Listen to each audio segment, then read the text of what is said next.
Good morning students. Last जो हमारा class था उसमें हमने लिबरल्स तक पढ़ा था, that was nation state and liberal nationalism. तो यहाँ तक पढ़ा था। आज हम उसके आगे चर्चा करते हैं एंड उसमें सबसे पहले हम आपसे चर्चा करना चाहेंगे 1815। Why this year is so important in the history of Europe? ये इतना important क्यों है? Because आपको शायद याद भी होगा, in this year the four that European powers, you can say European powers, and they were Britain, Russia, Austria,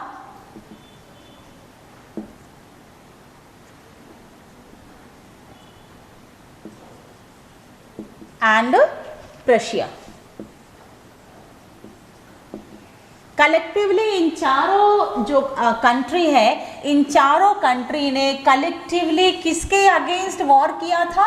Napoleon के अगेंस्ट वॉर किया था, isn't it? किया था ना इन 1815। और उसमें डिफीट किसकी हुई थी?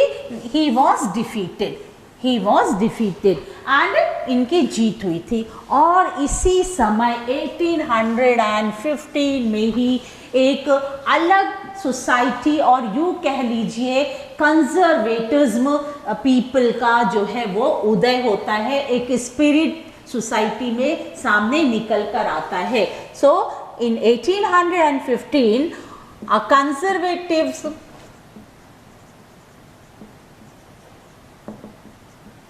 society, or you can say people, ठीक है। सो कंजर्वेटिज्म सोसाइटी और यू कैन से पीपल, ये 1815 में निकल कर आता है। कंजर्वेटिज्म में आपको ये मानना होगा कि ये चारों कंट्री ने मिलकर नेपोलियन को हराया था। तो कंजर्वेटिज्म में कौन हुए? यही चारों कंट्रीज हुए कि नहीं हुए? यही इन्हीं के चार जो लीडर्स हैं वो कंजर्वेटिज्म में थे।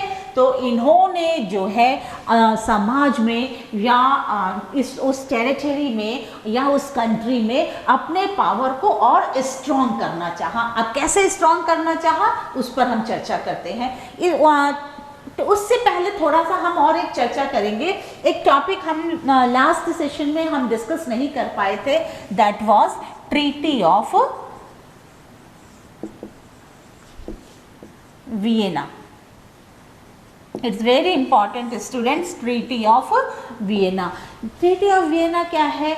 जैसे ही इन चारों कंट्रीज ने नेपोलियन को हरा दिया, when Napoleon was defeated by all these European powers, उसी समय ट्रीटी ऑफ वियना उस पर जो है सिग्नेचर किया गया and that treaty of Vienna was hosted by Austria chancellor.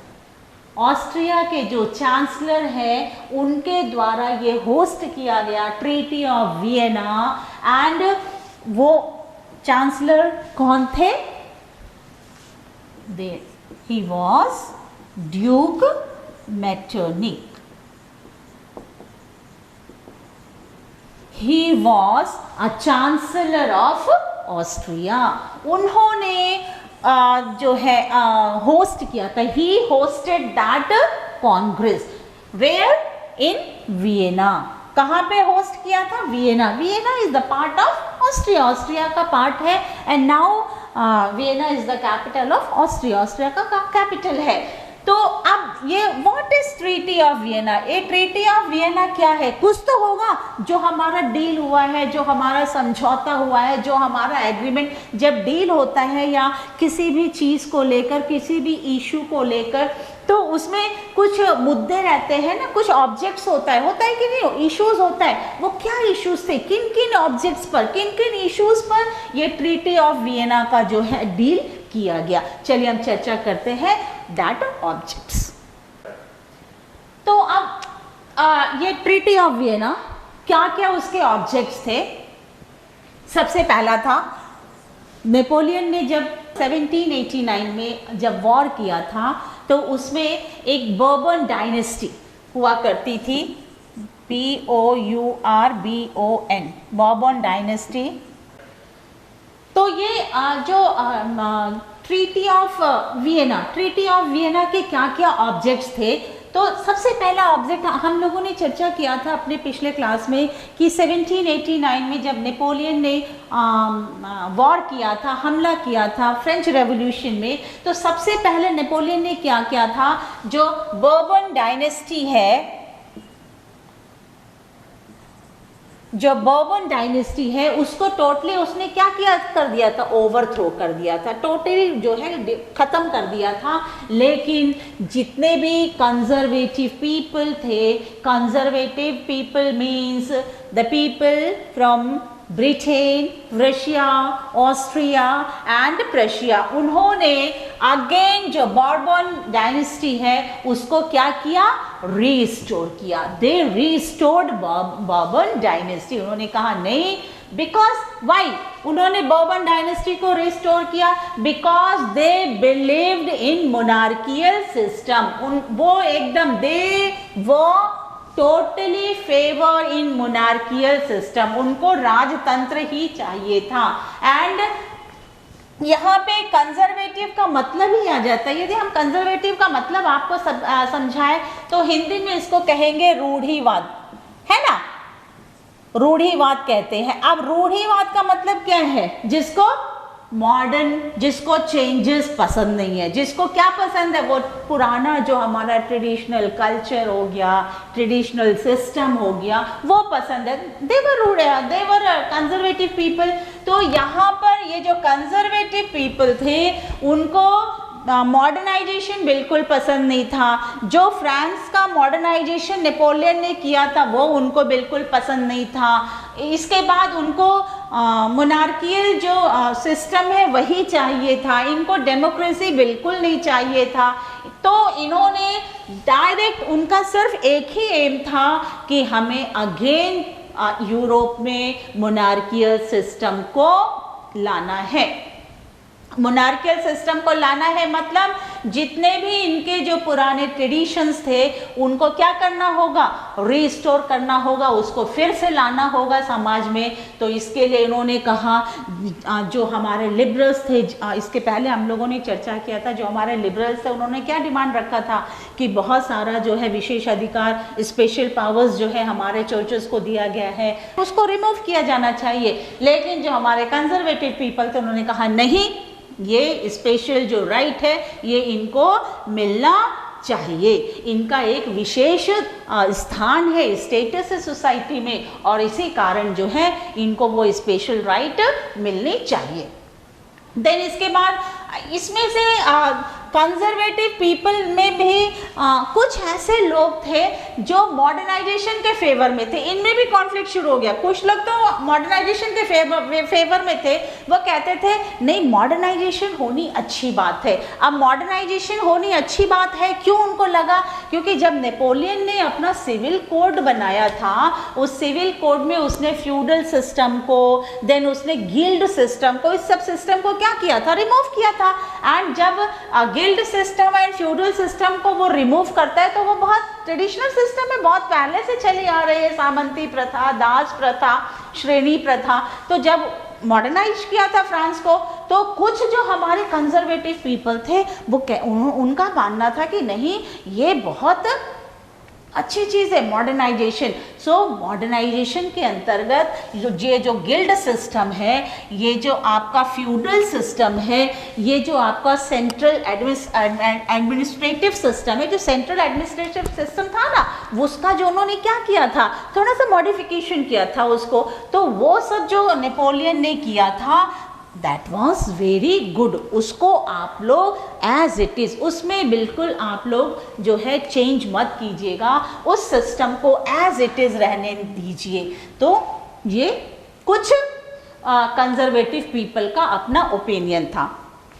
अब इन्होंने क्या किया, ठीक है, अब इन्होंने क्या किया, बॉर्बन डायनेस्टी को अगेन क्या किया, रिस्टोर कर दिया। देन सेकेंड, नेपोलियन ने जब फ्रांस में जो है शासन करना शुरू किया तो धीरे धीरे उसने क्या किया, फ्रांस की जो पावर है, फ्रांस का जो एरिया है उसको उसने एक्सपैंड करना शुरू कर दिया था। जितने भी नियर बाय जितनी भी एरिया है उसको अपने फ्रांस में मिलाता जा रहा था। तो इससे क्या हो गया, फ्रांस का एरिया बड़ा होता गया, फ्रांस में जितने भी स्टेट्स हैं और फ्रांस के साथ जुड़ते गए। अब कंजर्वेटिव पीपल ने उसको क्या किया, फ्रांस के लिए बाउंड्री तैयार कर दी। कैसे तैयार की बाउंड्री? बाउंड्री मतलब ये नहीं कि उन्होंने वॉल बना दिया। बाउंड्री तैयार करने का मतलब है फ्रांस के चारों तरफ, फ्रांस का चारों तरफ उन्होंने कुछ स्टेट्स को सेटअप कर दिया। अब वो स्टेट्स का काम था कि वो फ्रांस की हर एक्टिविटीज को वो क्या करें, देखें। यदि कोई भी ऐसी एक्टिविटी कर रहा है जो गलत है तो वो कंट्रोल किया, इजीली कंट्रोल किया जा सके। तो ये इन्होंने क्या किया, फ्रांस के चारों तरफ अपने जो जितने भी अपने फ्रेंड ही कहेंगे, जो उनके सपोर्टर थे, जितने भी सपोर्टर का स्टेट्स थे, उन सपोर्टिव स्टेट्स थे, उनको जो है बाउंड्री में सेटअप कर दिया to watch the activity of French people. Then इसके बाद इन्होंने क्या किया, सेंसरशिप लागू कर दिया। सेंसरशिप इम्पोज, हमने इसके पहले चर्चा आपसे की थी कि censorship, what is censorship? The term censorship, इसके पहले भी हमने आपसे चर्चा की थी कि नेपोलियन ने अपने शासनकाल में सेंसरशिप लगाया था। तो क्यों लगाया था नेपोलियन ने सेंसरशिप? बिकॉज नेपोलियन के अगेंस्ट में किसी को भी आवाज़ उठाने की आवश्यकता नहीं है, या हिम्मत नहीं है, या अधिकार नहीं है। तो इसी तरह जितने भी हमारे कंजर्वेटिव जो पीपल हैं उन्होंने सेंसरशिप इम्पोज कर दिया। अब सेंसरशिप इम्पोज का मतलब क्या है, उनका जो लॉ था, उनकी जो नियम थी, उसके अगेंस्ट में किसी भी लिबरल्स को, लिबरल, इसके पहले हमने चर्चा की थी 3 categories of people, 3 classes of people. The first one is aristocrat, then second one is middle and the third one is peasant. तो जितने भी मिडिल क्लास पीपल थे दे वर नेशनलिस्ट थे, एंड लिबरल्स ऑल्सो। उनको freedom चाहिए था, वो free होना चाहते थे, एंड वो देश में क्या लाना चाहते थे, डेमोक्रेसी को लाना चाहते थे। तो उन्हीं के अगेंस्ट में सेंसरशिप इम्पोज किया। किसके अगेंस्ट में? Against liberals. क्यों?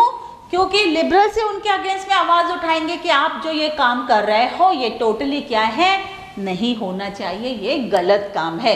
आप सेंसरशिप में क्यों किया?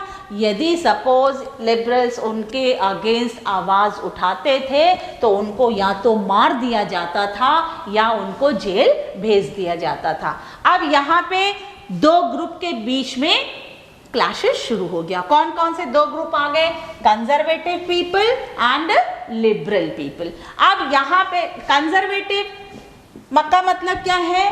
They want only monarchial rule, उनको सिर्फ राजतंत्र चाहिए था। दे वॉन्टेड ओनली मोनार्की, नहीं हमारा जो है यहाँ पे मोनार्कियल सिस्टम ही होना चाहिए। लेकिन जो लिबरल्स पीपल थे they wanted citizen rule. Citizen rule मतलब जो भी रूल हो, कॉन्स्टिट्यूशनल डेमोक्रेसी इसको कहा जाता है। कॉन्स्टिट्यूशनल डेमोक्रेसी मतलब सिटीजन के मुताबिक या नागरिक के इच्छा के अनुसार कोई भी शासक या राजा राज करे। तो ये दोनों में जो है आपका कंजर्वेटिव एंड आपका लिबरल, इन दोनों में जो है समाज में डिफरेंसेस, सोसाइटी में डिफरेंसेस शुरू हो गए। अब जब कंजर्वेटिव ने सेंसरशिप जो है लगा दिया, अब लिबरल्स जो है कैसे अपने काम करते, कैसे वो अपना जो रेवोल्यूशन है, जो हमारा इसको रेवोल्यूशन हमारा आंदोलन, हमारी जो आंदोलन है उसको हम कैसे आगे बढ़ाएं, क्योंकि हम मुंह खोलकर तो उनके अगेंस्ट में बोल नहीं सकते। तो इन्होंने अंडरग्राउंड ऑर्गेनाइजेशन बनाना शुरू किया। अब यहाँ पे अंडरग्राउंड का मतलब ये नहीं है कि जमीन के नीचे, अंडरग्राउंड मतलब गुप्त रूप से, मतलब एकदम सीक्रेट। उसको यदि सही शब्द में आप कहिए तो सीक्रेट। अब इन्होंने जो है जो भी काम करना शुरू किया वो बड़ा सीक्रेट रूप से करना शुरू किया, मतलब जो इनके मेंबर्स हुआ करते थे, एक्टिव मेंबर्स लिबरल्स के जो हुआ करते थे, उन तक ही ये बात सीमित रहती थी, ये बात और बाहर जाती नहीं थी। लेकिन अब ये भी कम नहीं थे, ये हिम्मत हारने वाले नहीं थे, क्योंकि उनको यूरोप में क्या चाहिए था, डेमोक्रेसी चाहिए था, यूरोप में गवर्नमेंट चाहिए था जो सिटीजन के बारे में सोचे। अब ये भी अपनी हिम्मत नहीं हार रहे थे, ये भी अपने आंदोलन को रोकना नहीं चाहते थे, और यहाँ से उनके कौन प्रेशर दे रहा था, जितने भी कंजर्वेटिव पीपल थे वे प्रेशर दे रहे थे कि नहीं, यूरोप में राजतंत्र या मोनार्कियल सिस्टम ही होना है। अंत में जीत किसकी हुई? अंत में जीत लिबरल्स की ही होती है, वो हम बाद में पढ़ेंगे।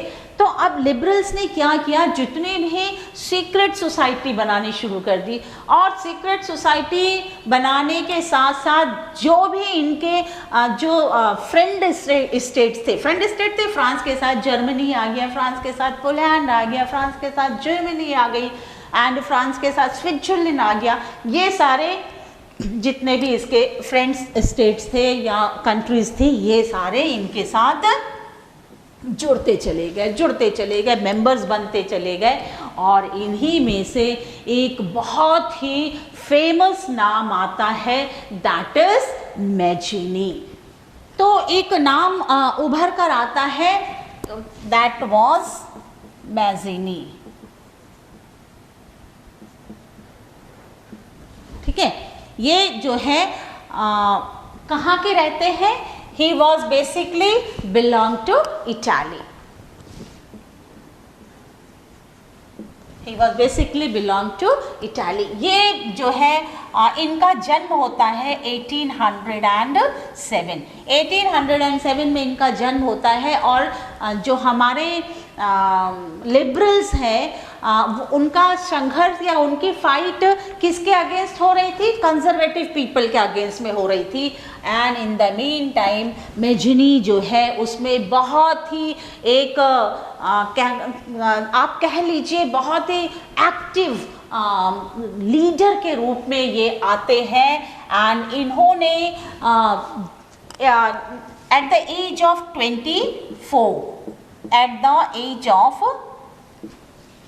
24 के जब ये थे, 24 वर्ष की अवस्था में ही इन्होंने रेवोल्यूशन में ज्वाइन कर लिया। एंड उसी समय इन्होंने एक सोसाइटी बनाई थी, एंड कहाँ बनाई थी? लिगोरिया में बनाई थी। कितने उम्र की अवस्था में? 24 के एज में इन्होंने एक सोसाइटी बनाई थी। क्या? For the revolution. किसके लिए? For freedom. And for that इनको क्या कर दिया गया था? एक्साइल कर दिया गया था, बहिष्कार कर दिया गया था। लेकिन इन्होंने अपनी हिम्मत नहीं हारी, एंड अगेन जो है इन्होंने जितने भी नेशनलिस्ट हैं उनको आवाज़ लगाया, उनसे हेल्प मांगी, और जितने भी नेशनलिस्ट हैं उनकी मदद से कौन कौन से कंट्री वालों ने इनका साथ दिया? France, Germany, Italy and Switzerland. ये सब कंट्री के जितने भी रेवोल्यूशनरिस्ट हैं उन्होंने मैजिनी का साथ दिया, और बहुत सारे सीक्रेट सोसाइटीज़ बनाए, और उस सोसाइटी को बना के वहाँ पे ये जो है रेवोल्यूशन को एक नया रूप देते थे। And for that period Mazzini ने 2 बहुत बड़े सोसाइटी बनाए थे, एंड दैट वाज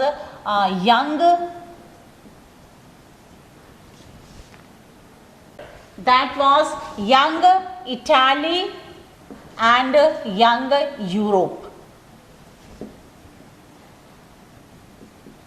ये 2 बहुत ही मेन इन्होंने जो है सोसाइटी बनाई थी, एंड इस सोसाइटी में उनके कई फॉलोअर्स जुड़ते चले आए, और जब इसको इतना एम्पावरमेंट होता देखा, और जब इन सोसाइटीज़ को स्ट्रॉन्ग होते हुए हमारे कंजर्वेटिव लोगों ने देखा, तो उसमें सबसे पहले जो हमारे चांसलर थे ऑस्ट्रिया के, that was he was Metternich. Metternich का कहना था कि ये मेज़नी इज़ अवर डेंजरस एनिमी, कि मेज़नी हमारा जो है सबसे डेंजरस एनिमी है। यदि हमने मेज़नी के इस रास्ते को, इस यात्रा को यहीं पर नहीं रोका तो हमारे लिए यूरोप में कंजर्वेटिज्म को मेंटेन करना मुश्किल हो जाएगा। बट मेज़नी हारने वालों में से नहीं थे, इन्होंने अपनी यात्रा को जारी रखी और मेज़नी ने एक कहते हैं इन्होंने एक संकल्प लिया था, एक डिटर्मिनेशन लिया था फॉर द यूनिफिकेशन ऑफ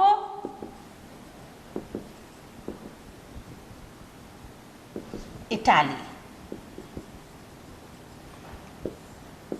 टुकड़ों टुकड़ों में बटा हुआ था इटाली, तो इन्होंने एक जिम्मेदारी ली, रिस्पॉन्सिबिलिटी लिए, डिटरमाइन थे कि मैं किसी भी तरह इटाली को यूनिफाइड वे में देखना चाहता हूँ, and it is my responsibility for the unification of Italy. तो बच्चों आज के लिए बस इतना ही। अगले क्लास में फिर हम चर्चा करेंगे अगले आने वाले जो टॉपिक्स हैं, जो बाद की जो टॉपिक्स हैं उस पर चर्चा करेंगे। तब तक आप जो कुछ मेन इम्पॉर्टेंट क्वेश्चंस हैं उनको ज़रूर आप देखिएगा, पढ़िएगा और समझने की कोशिश कीजिएगा। उसमें से कई सारे इम्पॉर्टेंट क्वेश्चंस आते हैं, ये बहुत इम्पॉर्टेंट लेसन भी है। उसमें से पहला है दैट इज़ नेपोलियनिक कोड 1804, वो बहुत इम्पॉर्टेंट है। नेपोलियनिक कोड मैं फिर से लिख दूं, सम इम्पॉर्टेंट क्वेश्चंस। सो बच्चों ये जो है कुछ टॉपिक्स हैं, इम्पॉर्टेंट टॉपिक्स हैं, आपको मैंने दिया है। आप इस टॉपिक्स पर थोड़ा सा सोचिएगा, इस टॉपिक्स पे थोड़ी सी नोट बनाने की कोशिश कीजिएगा। First one is Napoleonic code 1804, then second one French revolution, then third treaty of Vienna and the liberals. ये जो है इससे जो क्वेश्चंस है वो काफ़ी घुमा फिरा कर भी आ जाते हैं। यदि आपको इन सारे टॉपिक्स के बारे में एक कॉन्क्रीट आइडिया होगी तो you can write in your own words, जो भी आंसर लिखना होगा आप अपने वर्ड्स में लिख सकते हो। तो जैसे आपको यहाँ पे दिया हुआ है नेपोलियनिक कोड 1804, तो सबसे पहले आपको देना होगा कि नेपोलियन ने जब सत्ता संभाली थी, जब पावर संभाला था, कहाँ का संभाला था? फ्रांस का संभाला था। तो उसने अपने एडमिनिस्ट्रेटिव सिस्टम को किस तरीके से चेंज किया था और उसको चेंज करने के लिए उसने कौन कौन से कोड को, कौन कौन से लॉ को, कौन कौन से रूल्स को फॉलो किया था, वो इसमें सिविल कोड और नेपोलियनिक कोड में मेंशन है। तो आपको मैंने पिछला जो पीपीटी दिया था उसमें भी लिखा हुआ है, आप उससे जो है एक थोड़ा सा फेयर नोट बना लीजिए और उसको याद करने की कोशिश कीजिए।